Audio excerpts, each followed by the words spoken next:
Hello, nerds. Welcome to the History Nerds United podcast. I am your head nerd, Brendan. Thank you so much for being here. Today, we have Eric Jay Dolin as our guest. This was a huge get for me personally. I've read Eric's books for years now, loved every one that he's written. He comes on to talk about his book, Rebels at Sea, which is out May 31st.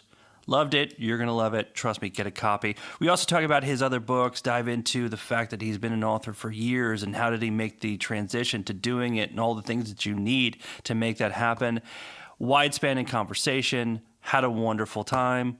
On that note, let me shut up about it and let's get to it. Here he is, Eric Jay Dolin. All right, author Eric Jay Dolin, thanks so much for coming on the podcast. Thanks for having me.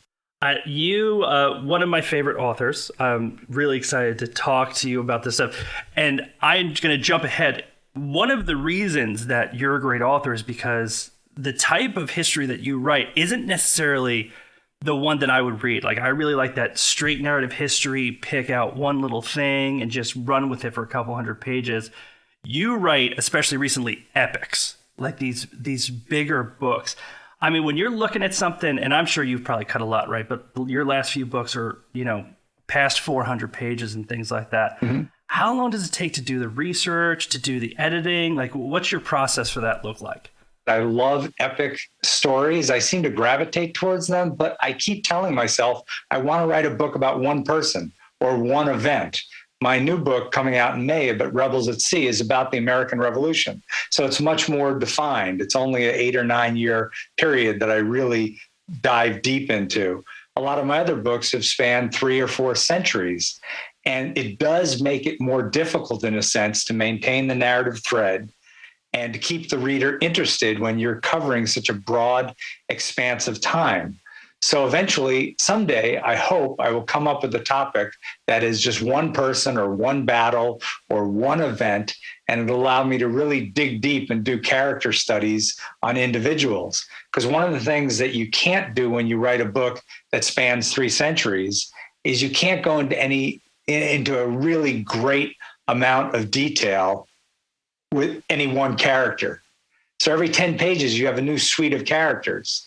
And everybody's been telling me, my publisher, my agent, that the books that really become mega bestsellers, they're the ones that focus on a single person or a single event, because people like to get into the details and like to identify with these characters. So if anybody listening to this has a great idea about American history, and even better if it has sort of either an environmental or wildlife component, which I really enjoy, let me know, especially if nobody else has written about it.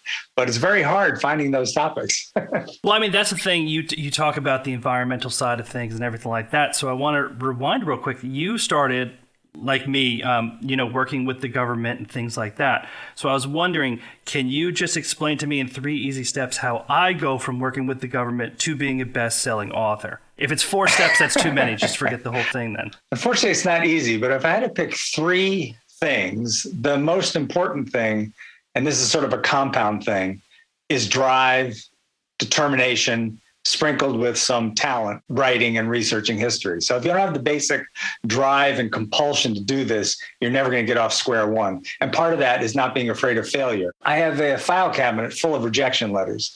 That's part of the writing life. So that's sort of one element. The next thing that I think is very important is a supportive family and a realistic outlook. The only way I could become a full-time writer is I worked for many years. I saved money. My wife had a job. She has a good job. We're fairly frugal people. And I got lucky. That's sort of the third thing. So I told my wife I wanted to be a writer, and I was working for the government. She said, fine, you want to be a writer? First, you have to put aside a whole year's worth of your salary before you can consider quitting. So that took a number of years. And one night in 2007, my wife turned to me and said, you can quit your job. And I said, what? She goes, well, you put aside enough money to quit your job to give it a shot. Because if you fail, you'll have to go back and get a job, a regular job. So about 2 or 3 weeks later, I quit my job. And so far, it's worked out since 2007. But without that support from her, from my family, from her family, from my kids even, and also the fact that we had saved a lot of money up to that point, and we could make that leap of faith. Because one thing that's very true about writing, even writers that have books that sell fairly well, it's not the easiest way to become rich. My wife's always earned more money than me, and that's helped. So marry somebody or have a partner who has more money than you. That's another thing that's very important for a writer, unless you're one of those lucky writers that has a million-selling book and is making millions of dollars. The third, it's not just luck. I wrote Leviathan while I had a full-time job. I used to wake up at 4 a.m. to work before I went to work. I'd work at night. I'd work one day on the weekend. My wife gave me one day on the weekend. So it was really hard work. I finished the book. It came out and it did very well. It was a bestseller. It earned my publisher a lot of money. It earned me some money. And as a result of that, my publisher took a bet. They gave me a 2-book contract to write my next 2 books, the Fur Trade book and a book to be named later. That next contract had a fairly large advance, which is the money you get before you write the book. That large advance, plus how well Leviathan did, plus the fact that I had a supportive wife, plus the fact that we had a fair amount of money in the bank, all those combined to allow me to take that leap. The luck aspect, it's not so much luck, it's just a combination of factors that chooses you, readers choose you to buy enough of your books so it becomes more financially viable. So those are the 3 things. And now, you decided to make the leap with Leviathan, which is the history of whaling in America, right? You go through the beginning to the end. You take us through the entire thing. What made you decide, hey, I'm going to take my shot here? What made you decide that was the subject that you were going to take the big swing on? I moved to Massachusetts in 2002. With my wife to Marblehead, Massachusetts. I had already decided by that time that I wanted to be a writer. So I was looking for books that I wanted to write that I thought would be marketable. There was a box in our house that has a whaling scene painted on it. And I'd always been sort of interested in whaling and the ocean. When I was a little kid, I wanted to grow up to be Jacques Cousteau. I was really into marine biology. When I went to college, I thought I was going to be a marine biologist. So I was always interested in animals, sharks, whales, you name it. And I looked at that box and I said, whaling, the history of whaling. Here I am. I live in New England. That's a really neat topic. I started looking around at books that were written on the history of whaling, and I decided that nobody had ever written a good, comprehensive, popular narrative history of whaling in America. There are hundreds of books on whaling. Some are quite old, but they each took different slivers. And I figured I could pull the whole thing together in one synthesis. So I was excited about the idea, but I didn't have a literary agent at the time. So I had just published a book with Smithsonian Institution Books, and there was an editor there. And I said, do you ever work with literary agents? And he said, yes. And I said, can you give me the names of 3 literary agents that you think are really good? And he gave me 3 names. And I decided one of them, a guy named Russell Galen, I decided to pitch him. So I wrote a 1-page letter saying that who I was, that I wanted to write a book on the history of whaling in America. I was looking for an agent to represent me. And I knew that he really liked animals. So I took one of my National Wildlife Refuge books, which is a coffee table book on the history of the National Wildlife Refuge System. I put that in a package. I put my cover letter in there. I sent it to him. He called me a couple of days later and we talked about it. And I said, will you represent me? And he goes, no. And I said, why not? He goes, because you don't have a book. You just have a 1-sentence idea that you want to write a book about the history of whaling. You need a proposal first. And I said, yeah, I know, but it really mean a lot to me if you would say you'd represent me. And he said, no. And finally I wore him down. He goes, okay, fine. I'll represent you. I'll send you a contract. You can sign it, but it doesn't mean anything until you write a proposal and we sell a book. So he became my agent. And a year later, he sold the book. And that's how that book came to be.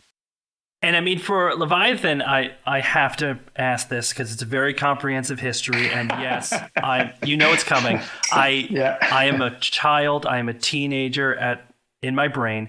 You have 4 pages talking about whale penis. Now, I mean, this is your first big foray into it. You're writing this. I mean, you're a very educated man, right? I'm sure you're approaching it like a doctor. But in my head, as I'm reading and I'm thinking, When you're an author, are you just sitting there going, I can't believe someone's paying me to write this? Or you're just like, no, this is part of the story. I got to tell it.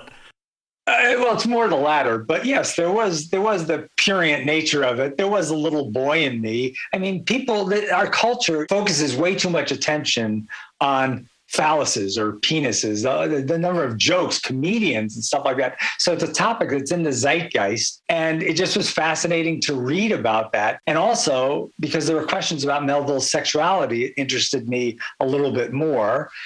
But it just was a fascinating story, regardless of what it was about. And I saw these pictures of, there was a picture at the time I was writing the book of a sperm whale in Japan that was on a beach and gases were building up. And when gases build up, some of the internal organs come out. One of the internal organs that sort of pops out is the whale's penis. So there was an article I read in a major magazine, and it said how all these Japanese people were coming to the beach to gaze at the mightiness of the whale's penis, because it was about 8 or 9 feet long. And I thought that was really funny. And I had a picture in the book about it.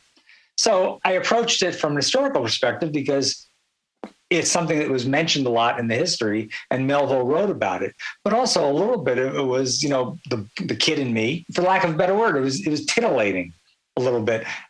And there was context to it because you hit that too, right? Yeah. Like it's a silly question, but at the same time, I'm reading it and you're pointing out like it's not like you came out of nowhere with this. You had multiple places where even back then where they were written about a lot. Like, and just, that's just how people went about it. Yeah. I mean, but it was no more interesting or less interesting than any other aspect of the book to me. It's only related in that there's a sexual connection. It's funny. My mother, who's 88, is always telling me to write a book that has sex in it because she thinks that'll sell more. And I've never written a book that has sex in it. So this is the closest I ever came because it talks about a sexual organ of another species. So besides the whale penis, I know this is asking kind of what's your favorite child. Is Leviathan special to you because it's your first book, or is there another book that you think kind of came out best of any of them? I'm going to take out Rebels at Sea since it's not out yet, but I'm sure it's the greatest book to have ever been written. But do you have any one of your books that just stands out more than the other ones to you? Well, first, Leviathan was my first book. I'd already written 5 or 6 books by then, but nobody's ever heard of them. There were small presses. Leviathan is my first book with a big publisher. And yes, I would have to say Leviathan is my favorite because it is the one that enabled me to launch my quote unquote full-time writing career. Not quote unquote, that's what I do. So it was very important because it made a pivotal change in my entire life and enabled me to pursue my ultimate dream was to be a writer, an author of books. But I've liked each one of my books for different reasons. The only differentiating aspect that Leviathan can lay claim to is it was the book that launched my official full-time writing career. And for that, I will forever be thankful. Now, my personal favorite is Brilliant Beacons because it's the history of the American lighthouse. I'm a huge... just a lighthouse addict. Cape Cod in Massachusetts is my favorite place on earth. I'm just going to get real specific. Did you end up having a favorite lighthouse by the time you finished that book? Again, the short answer is yes, my favorite lighthouse is the lighthouse in my own town, Marblehead Lighthouse, which is one of the uglier lighthouses that we have in the country, but it's in my backyard. And it's the one that I see a lot when I bike around the neck, Marblehead Neck, and that I'm most familiar with. But Cape Hatteras Lighthouse has a fascinating history because it involves not only commerce, but the Civil War. I thought that was neat. Boston Light, because it's nearby and I've visited it a couple of times. But again, all the lighthouses were interesting. Some were more interesting than others because they had more dramatic stories connected with them. But I have to say among the top 3 would be definitely Boston Lighthouse as the first lighthouse in America, and the one that has perhaps the richest early history. My lighthouse, Marblehead Lighthouse, just because it's in my hometown and I see it a lot. And then Cape Hatteras, because it's probably considered like America's lighthouse. A lot of people know about Cape Hatteras. But I'm not trying to slight the other lighthouses. I'll tell you a funny story. That book, as you know, it only mentions about 165 lighthouses in it. There have probably been close to 1,500 lighthouses at one time or another in the United States. So I was giving a book talk up in Newburyport, And this woman was sitting in the front row. And right before the book talk began, she asked me a question. She said, "Do you write about the Plum Island Lighthouse, which is Plum Island, Massachusetts?" And I said, "No." And she said, "Why?" And I told her sort of what I just told you. I said, "Well, the book spans almost 4 centuries. There are only about 165 lighthouses in the book. Hundreds, if not more than 1,000 lighthouses didn't make the cut. Plum Island Lighthouse is a wonderful lighthouse." But I said, it just didn't make the cut. And she looks at me, she goes, "Well, then I'm not buying your book." I said, "Okay." And then I had to give my talk. Any book that you write, there are going to be stories that don't make the cut. And you're going to leave out stories that are really important to individual people. Again, with the Lighthouse book, a woman from Oregon wrote to me and she said, "I bought this book for my father, but then when he read it, he was so upset because you didn't include his favorite lighthouse." Well, I'm not going to call you out because I actually have, and of course you can't see it on the podcast, but behind me is a replica of Nauset Light from Cape Cod, which is my favorite. But I'm not, that's always back there. I'm not trying to get you on this one. Well, here's what's interesting. So, a comprehensive lighthouse book, comprehensive whaling. Like you said, there isn't a lot there. Now, when you did Black Flags, Blue Waters, which is on, piracy, that is pretty well trodden as far as literary books on it, right? Was that a different thought process for you going from, a couple of topics that are usually taken in pieces, whereas taking on pirates, there's a bit more to work with? I'd actually come at it a little bit differently. I think in terms of raw material for a book, there's a lot more about whaling history and a lot more about lighthouses than there was about pirates.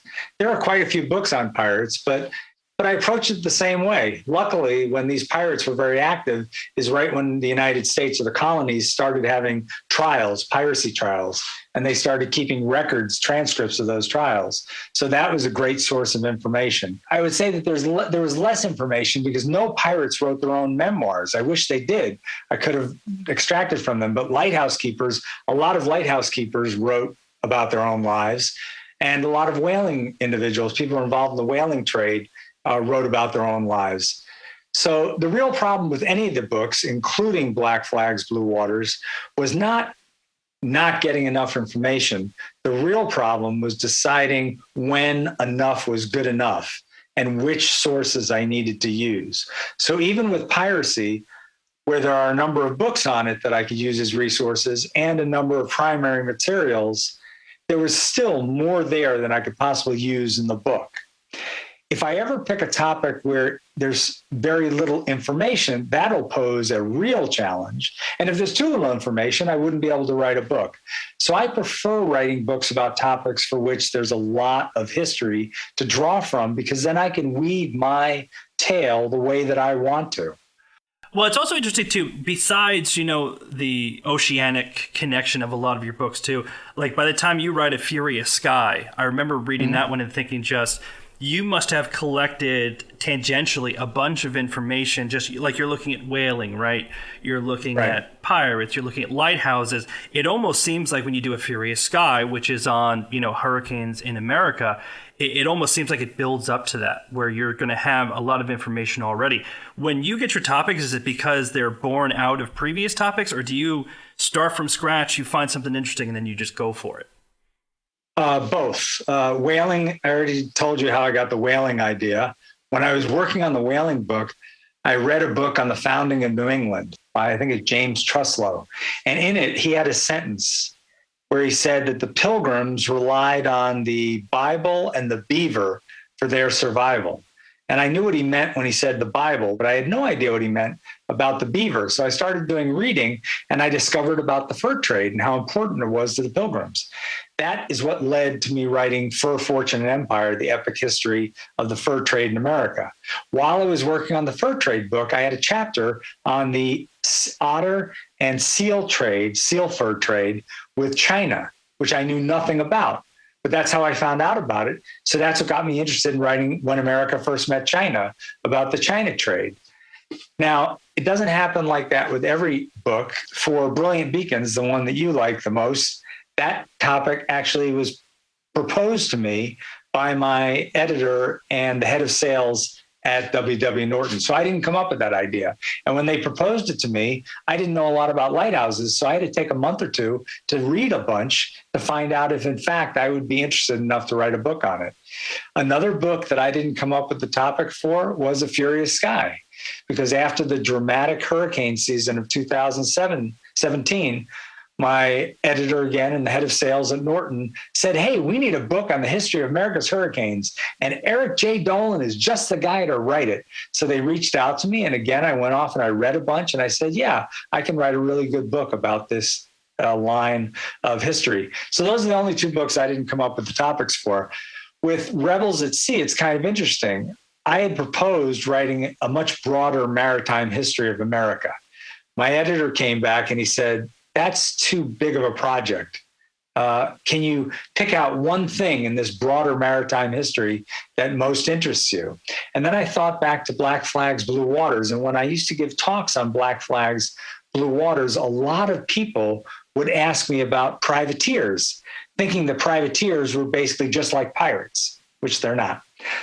But they brought that topic up a lot. So I started reading more about privateers, and I thought the story of the American Revolution is a great one. And to look at it through the lens of privateering was even better, because there was no book out there on privateering that had done a real good narrative, popular narrative history of why privateering mattered during the American Revolution and how it contributed to the Americans winning the war. So that's the whole focus of that book. And I know you had asked me before about the difference between pirates and privateers. Pirates are enemies of all mankind. They will pillage anybody, and all the money is for themselves, essentially. Privateering was a well-respected international form of military conflict up until the mid-1800s. So during the American Revolution, what the Continental Congress did is they issued letters of marque to private merchants who would transform their ships into fighting machines and send them out to capture British ships, mainly merchant ships. And if they captured those, they would become prizes. They would be brought back to a court where they'd be adjudicated, and the owner of the ship and the men on the ship would get to split the prize money. So essentially, privateering is a way in which a government that wants to expand its ability to fight its enemy on the seas gains a larger navy in effect. And we had a very small navy. But England and France and Spain, they've all used privateering over the centuries up until the 1800s. It is called licensed piracy, but it's actually regulated by the government. It was a part of international law. They didn't just attack anybody. They only attacked the ships of the nation that they were at war with. And so it's very different from pirates, even though they use many of the same skills, which is basically coming up upon a merchant ship, attacking it, overpowering it, or getting it to surrender. So in that sense, they're very much like pirates, because pirates had to come upon a merchant ship or maybe a military ship, attack it, and take control.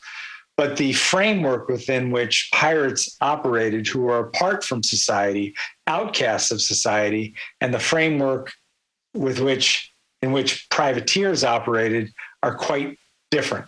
And I mean, it doesn't help keeping the line from being blurred that a lot of people that we knew as very famous pirates started out as privateers. They had their letter, everything was cool, and then they said, we're not making enough money, so I guess let's roll up the black flag and get going. Absolutely. And I talk about that in the introduction to my book, how there are a number of reasons why people refer to privateering as licensed piracy.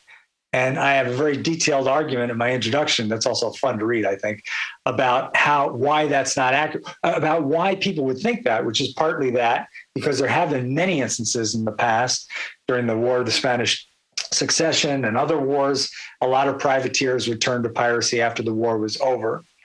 But there are other reasons as well. You know, there are a lot of bad actors. Sir Francis Drake, a famous sea dog for Queen Elizabeth in the late 1600s, he's claimed, many people claim that he was a privateer, but really in many instances, he was acting as a pure pirate. And he was treated as a hero by England when he came back with a huge treasure stolen from the Spanish in the Pacific Ocean. So there is a difference between pirates and privateers. It's not like they're in totally separate universes, but in the American Revolution in particular, privateers were an outgrowth or creation of the Continental Congress. They had to operate according to certain rules. They couldn't go out and attack anybody at sea. It was only British merchant ships and military ships, which they would try to avoid, but sometimes they attacked. And then there was a process by which they had to bring those prizes back, make sure that they were officially sanctioned prizes, and then they could share in the spoils. One of the things that I really like to do with the podcast is take what people would say, oh, I don't like history. I'm not going to read a book like that or anything like that, and just kind of give them a window into why it's so much fun to read this. So Rebels at Sea, it looks like it's out May 31st, 2022. Yes, that is. Can you think of just one anecdote from the book that would take somebody who would never read a history book and you tell them this fact and they're going to be like, oh, that is cool. I need to read about that. Wow, just one fact. I mean, Rebels at Sea is a story about daring men putting their lives on the line at sea. So it's got these daring sea battles that are interspersed throughout the whole book. It's also a book about diplomatic shenanigans involving America and France and Britain. It's a book about politics, congressional politics to some extent, and why some things get passed and other things don't. But as for a specific story, it's so hard. And that's one of the problems. There's so many good stories. I want to get one last question in. I've asked every author that's done the podcast this. All right. So it's a serious one. Not really. COVID locked us all down for a while, right? You're a big time writer, really smart guy, very educated. Will you admit on this podcast the type of trashy TV you ended up watching during lockdown? And you got to name names. What's happened is during lockdown, my wife, she was working from home as well. My daughter and son, my son was in college. My daughter works in New York City. She came home for a year. My son came home in college for a year. And I watched a lot more TV than I ever have watched before. And trashy, I don't know about trashy. One thing that we're watching, we're not quite done with it right now, is The Heist, which is a Spanish thing that is a little unrealistic at times. My wife really likes it, and I enjoy it. We're watching Succession, which is another thing. These are things I never would have watched. I never would have watched so many of these series. We watch All Creatures Great and Small, watch Poldark on PBS. We watched, there are other series. But beyond series, I have watched a ton of documentaries. For a while, I got into climbing documentaries. So I watched Free Solo and Alex Honnold. And then I watched 6 or 7 other climbing documentaries. And I've been writing, I watched this series on how your favorite movies were made, Hollywood movies are made. I watched something on Charlie Chaplin the other day. So I've watched hundreds of documentaries over the past 2 years. And a lot of that is because of COVID. In a sense, COVID created more time. I know it sounds weird, but I finished my Rebels at Sea, my privateering book, much faster because of COVID. I was supposed to hand in my privateering book this February. I handed it in last June because I had more time. I wasn't going out as much. I wasn't doing so many things that I used to do that would take me away from my writing to do other things.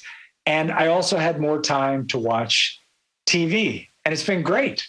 And I got really annoyed when all these series we watched ran out of episodes because of COVID. So what you're telling me is you're not going to admit to being a Keeping Up with the Kardashians addict. It's fine. It's fine. No, I've never watched that. I don't watch like the Jersey Shore was another one, or the Bachelorette or the Bachelor. Those kinds of things I don't watch. I just don't. I'm basically a boring either documentary or I like these series that even though I hate the people in them. Oh, I watched Downton Abbey. That was another big one that I hadn't watched before. That was fun. Like Succession. I hate everybody on the show. They're miserable people, but it draws you in. And this Money Heist has some plot lines that are just so wacko and so unrealistic and disturb me, coming from the perspective of a nonfiction writer that tries to tell the truth and tries to have, reality. But it's fun to watch. It's gripping TV. I've watched, another thing that I've done is I've watched more YouTube videos than I've ever watched before. I've watched, I can't tell you how many stand-up comedy routines I have seen or listened to on my phone in the last 2 years. It's just amazing. So in one sense, my world has expanded. Whether it's enriched my mind or not, that's another question. But I've definitely become much more familiar with what's on TV, and have a much closer relationship with my television than I ever had before. Well, you're going to have to get some trashier fare because you might lose your proletariat card if you don't jump into it. Yeah, you're right. No. But Eric, thank you so much for coming on here. This was a real pleasure, and I'm going to tell everyone to get your book. Thank you. And that's it for this episode. Thank you so much, Eric, for coming on. That was a great conversation. Rebels at Sea, out May 31st. It's a great book. You're going to love it. Trust me. Go out and get it. Instagram, Facebook, Twitter. Find us out there. Follow us. Like us. Rate us.